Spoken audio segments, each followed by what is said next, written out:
What's up, YouTube? It's your homeboy, whatever, man. It's coming at you again. Smoking a Undercrown, sun grown. Had to patch it. Had a little hole. It had a crack in it actually, so I had to patch it like a blunt. But anyway, man, that ain't what this is about, right? Man, I was just coming in here, talking about the fights from last night. Danny Garcia versus Jose Benavidez card. You had Gary Antuanne Russell versus Rances Barthelemy. Good fight, man. I wanted to see because I knew that Barthelemy was a seasoned veteran, right? He would show Russell some stuff that he probably hadn't seen before, and he was tough, so he wasn't just going to fall in a round or two. And it was a pretty good fight up until the stoppage, Gary Antuanne Russell was coming on, though. And I feel like, had there not been that bad stoppage, that he probably would have stopped Barthelemy in the next few rounds. But that was a really bad stoppage. I mean, he caught Barthelemy with a great shot. I mean, it was a great shot that put him down, man. Right behind the guard, came in with the right hand, cracked him right on the temple. I mean, the shot was beautiful. But I felt like, at least from my viewpoint, that Barthelemy had got up and he was ready to go. He looked like he recovered enough to be able to go. He wasn't stumbling around. I thought he had responded to the ref, but I don't know. I'm not in the ring. The ref's right there looking in his eyes. Would we rather be sitting here talking about this is a bad stoppage, or would we rather be sitting here talking about, Barthelemy is dead or hospitalized because he allowed the fight to go on too long?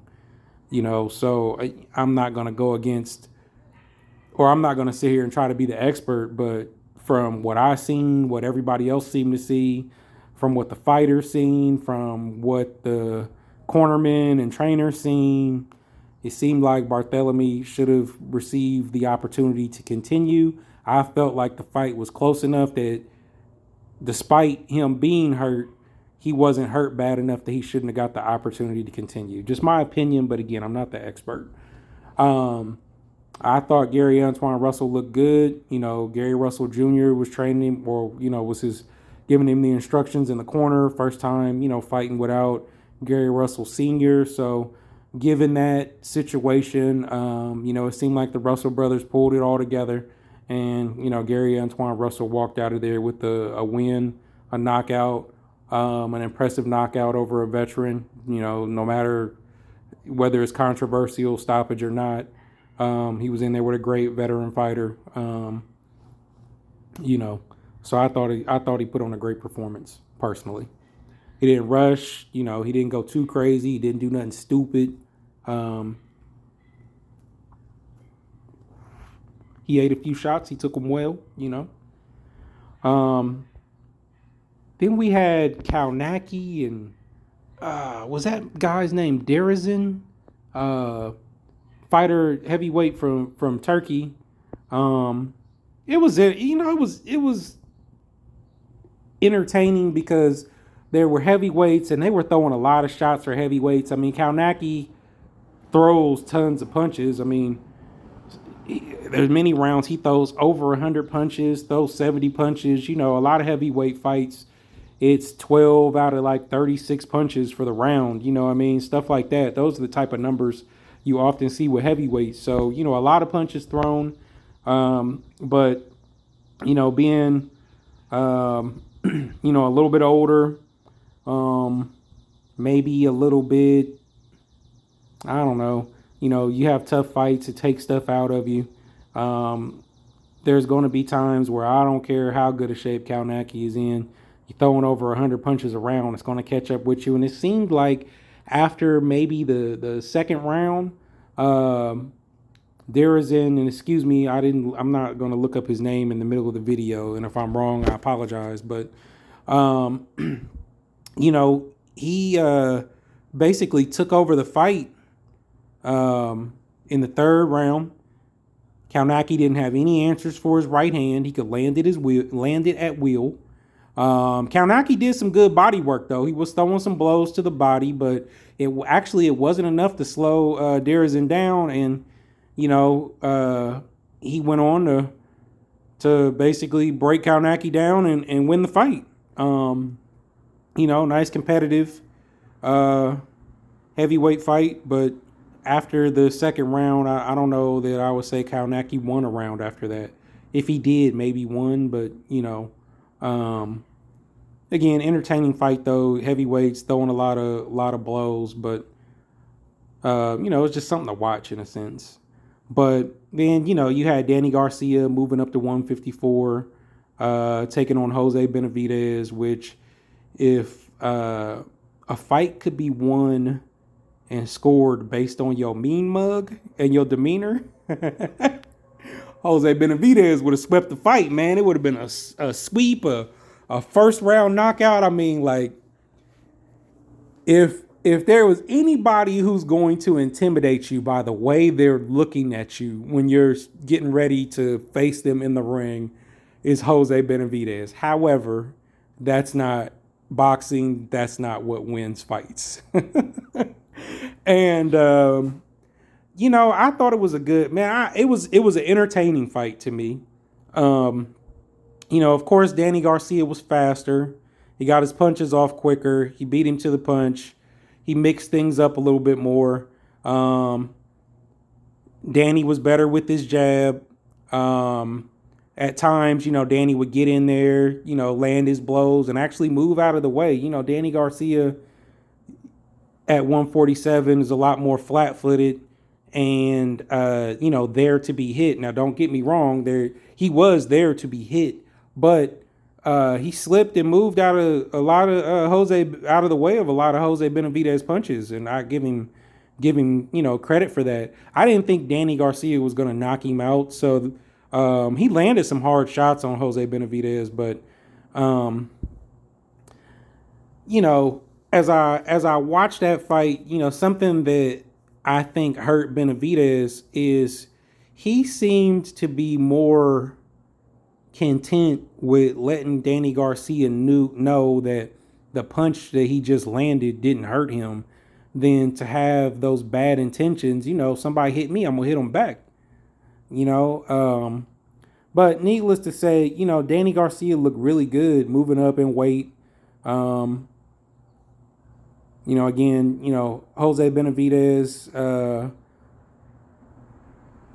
I don't want to say he's a guy who doesn't always fight up to his potential, but again, the mental lapses, the posturing, the sticking out the tongue when you should be hitting somebody back, the throwing up your hands when you should be hitting somebody back. I think that ultimately cost him in the fight, but Danny Garcia was faster. I felt like Danny was going to win anyway, but I expected a unanimous decision. That scorecard where it was a draw. Boxing, why do we do this? Why do we do this to ourselves? Like, you know what I'm saying? Like, it was just a joke to see that 114 scorecard.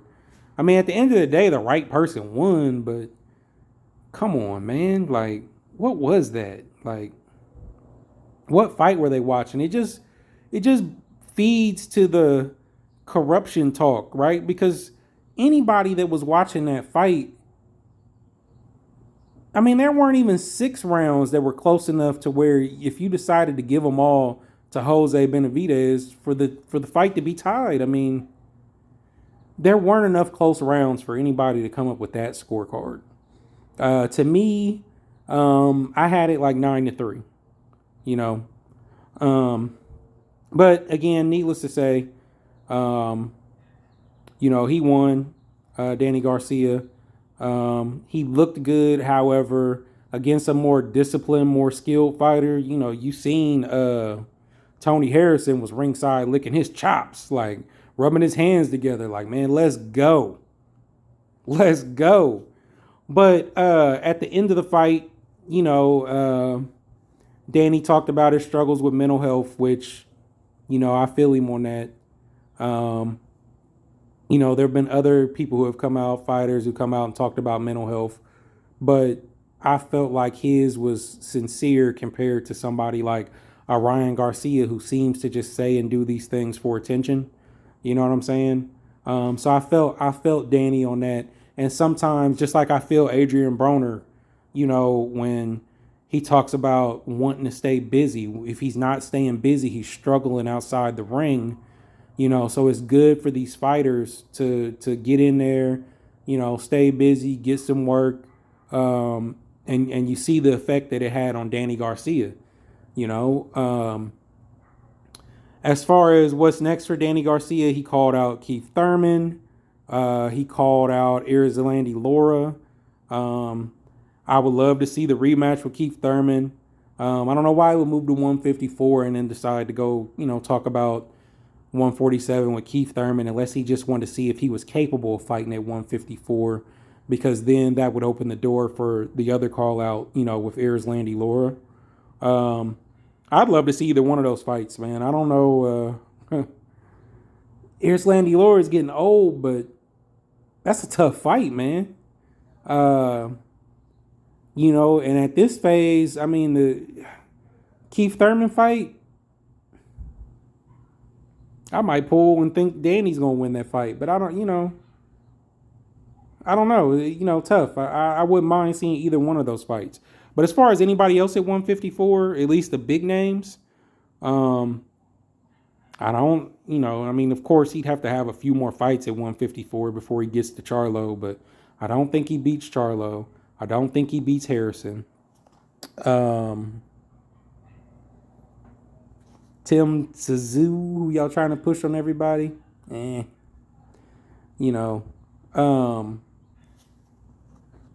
don't know, that Danny ends up being a major player at 154, so maybe it is a good idea to go back to 147 and fight Thurman. Or, if he's ready to move on and do other things, maybe he goes and he has that fight with Erislandy Lara, or maybe he gets both those fights and calls it a career, But again, I enjoyed the fights last night. I thought they were entertaining, and that's all I got, man. So it's your homeboy, Whatever Man. Follow me on Instagram or Twitter at WhateverMan, WHATEVA_man. Like my videos, comment, share, subscribe if you ain't already subscribed. I got the car content. I talked about these cigars here, you know what I'm saying? Karate in the Garage, which is my talk show where I'm going to have some topics that I go over, maybe talk some cigars and boxing and cars during that. But, mess with the channel, man. I'm a mixed bag over here, you know what I'm saying? But I appreciate y'all tuning in.